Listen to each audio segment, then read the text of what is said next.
સુરત શહેરમાં પણ ધોધમાર વરસાદ ખાબક્યો। સુરતના અડાજણ, પાલ, રાંદેરમાં ધોધમાર વરસાદ વરસ્યો। જહાંગીરપુરા, વરિયાવ વિસ્તારમાં પણ વરસાદ ખાબક્યો। ભારે વરસાદથી રસ્તા પર પાણી વહેતા થયા છે। સુરતમાં ફરી એક વખત મેઘરાજાનું આગમન થયું છે। ધડબડાટી બોલાવી રહ્યા છે મેઘરાજા। અડાજણ, પાલ, રાંદેર, જહાંગીરપુરા, વરિયાવ વિસ્તારમાં ધોધમાર વરસાદ ખાબક્યો। છેલ્લા 2 દિવસથી સમગ્ર સુરતમાં ઝરમરિયો વરસાદ જોવા મળ્યો હતો। ત્યારબાદ વરસાદ લગભગ ગેરહાજર થઈ ગયો હતો। ગરમીનું પ્રમાણ વધ્યું હતું, પરંતુ ફરી એક વખત વરસાદ આવતા વાતાવરણમાં ઠંડક પ્રસરી છે।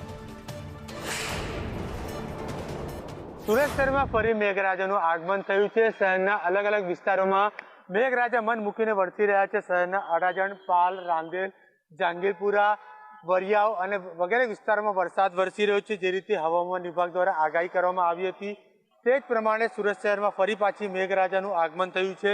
કહી શકાય છે કે જે રીતે 2 દિવસ સુધી વરસાદની મધ્યમ રીતે ઝરમરિયો વરસાદ રહ્યો હતો, થોડી ગેરહાજરી પણ જોવાઈ રહી હતી, ત્યારે એકાએક ગરમીનું પ્રમાણ પણ વધ્યું હતું। ત્યારે વાતાવરણમાં ગરમીનું પ્રમાણ વધતા અસહ્ય ગરમીનો બફારો જે છે સુરતીજનોને અનુભવાયો હતો, પરંતુ એકાએક વરસાદ પડતા વાતાવરણ ઠંડકમય બન્યું છે।